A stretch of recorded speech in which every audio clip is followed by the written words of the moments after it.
What's up gamers, DreamcastGuy here, reviewing today's Spider-Man on the PlayStation 4. Growing up, I was really into comics. I would actually read any issue I could possibly get my hands on, even if it didn't really make sense out of context. I would see these tiny slices of heroes fighting off giant villains and trying to save the world, and you know what? It really kind of got me invested in the idea of the fact that heroes have to be humans first. Batman, Iron Man, Superman, these are all giant figureheads that are constantly trying to go throughout the universe and preserve peace and the balance, but at the end of the day, they do have to take that costume off. But some of them don't ever really stop being heroes. Someone like Iron Man, even when he takes off the suit, isn't really being a normal person though. He's still, in his mind, Iron Man first and foremost. Which is why I was immediately drawn to somebody like Peter Parker. Yes, at night, it's true that Peter Parker becomes Spider-Man, but first and foremost, he's just a regular kid. He wants to plan a surprise party, or go on a date, or actually go to the lab and create that next big discovery.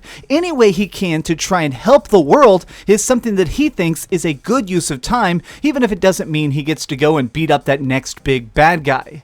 This is something that I've always thought was really cool, but I was disappointed because it's something that's never shown up in a perfect way in the video games. Normally they just focus on the aspect of getting to swing around the city and elbow drop somebody from 80 stores up, and that's cool, but where is the aspect that shows the true yin and yang of Peter Parker as a hero? Well, at last we finally have that. This game really blazes into all new territory by introducing so many concepts that are way beyond any other Spider-Man project has ever tried. There are a ton of villains, there's cool power struggles, there's so much going on, and in fact, you don't just play as Peter Parker himself. So I want to try and avoid going too deep into the story itself because there are some great twists and turns in this story, and I don't want to really actually ruin any of them. But just as a brief overview, essentially, the thing that starts everything off is that you have been trying to hunt down King Ben for years and years and years.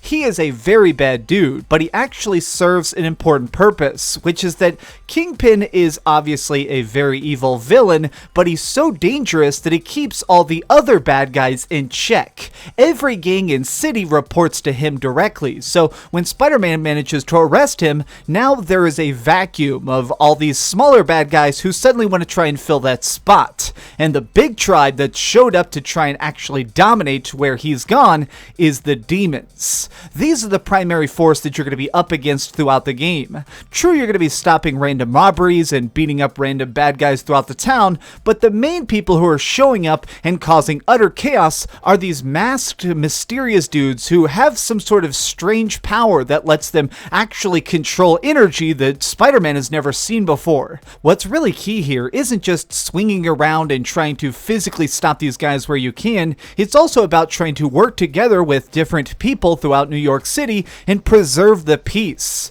By working together with police officers or doing an investigation piece into science that's actually about pollution in the city, you can figure out what's going wrong in the town in more ways than just trying to basically punch that next big bad guy until he goes to prison. And I think that this is where the game is truly the most unique. It's something that I've truly never seen before in any other game, which is where exploration is kind of the point of the entire experience. So let's talk about travel, because in general, gameplay is key of any game obviously, and in this game that means web swinging a lot. Spider-Man at this point has been around for many years. He's had lots of time to try and experiment with the best web slingers, tactics to try and take people down without actually raising any alarms, or being ready to create that next gadget on the fly. And this is all really unveiled just by general exploration. By hacking into different networks, you can actually reveal sections of the map and see all sorts of collectibles to upgrade your suit, or that next smaller job that's going around, or just fun side quests to do during the day or during the night.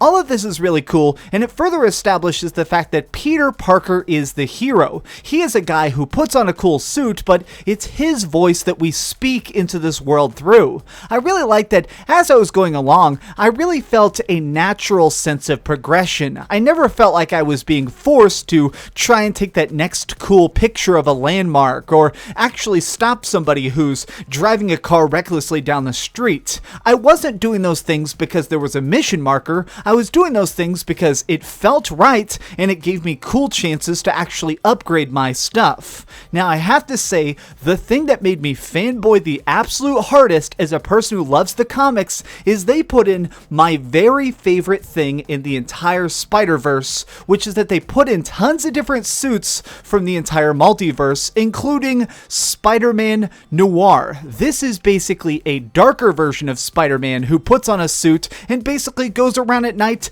killing bad guys. And while I of course can't actually murder these people, it's so cool that I can basically create the Spider-Man that I want within this story. It is so cool, and it's definitely one of those things where you can tell that this was created by people who more than anything are passionate about the comics, about the lore, about making sure that this game is incredibly fun while still being respectful to the source material. And I felt this even more when it came to the really complex combat. So there are basically two different types of modes: stealth and open combat. Let's talk about stealth first, because this is definitely the simpler thing. So there will be different story missions that require that you sneak around through vents or get up on rafters and try and take people out one by one. Just as a little slice of that, let me show you this time here. There were a bunch of snipers on this dock, and each one is very well armed and trying to cover each other. If I swung around behind the scenes though, I could actually grab them one by one, knock them out, and web them to a wall before anybody noticed. And if I managed to take out each one in succession, then at the end, when I went down into the center area to actually fight all the criminals on the ground, I wouldn't have to worry about sniper fire killing me or one of these criminals just by accident.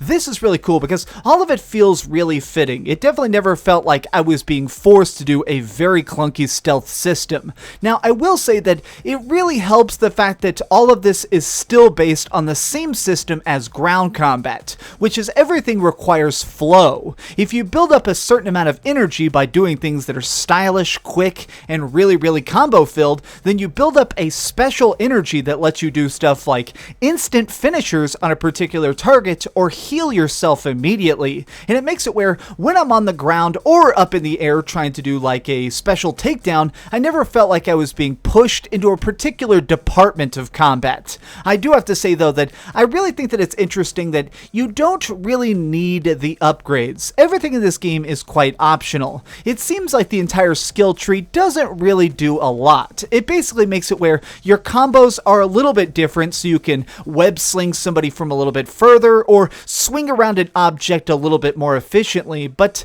the only problem I really have with this game is that I think that overall it's slightly too easy, which ends up making stuff feel a little bit short. The fact that I could drop into any situation with really no planning and 99% of the time beat it flawlessly in my first try, it made it where it always felt like I was being rushed to that next big event, because once I got to it, I was going to be knocking out somebody like Shocker in a big awesome fight, and then, well, I just can either do some side quests or go on to that next major confrontation. I wish that there was just the tiniest bit more challenge, or maybe some sort of special thing like an ultra hard area, like a challenge mode that let me actually fight tougher enemies in bigger orders, something that would actually push me as the Spider-Man to my spider limits. But this really isn't a bad thing, because every part of this is just so well rounded. It's one of those games that at the very end left me starving for more content.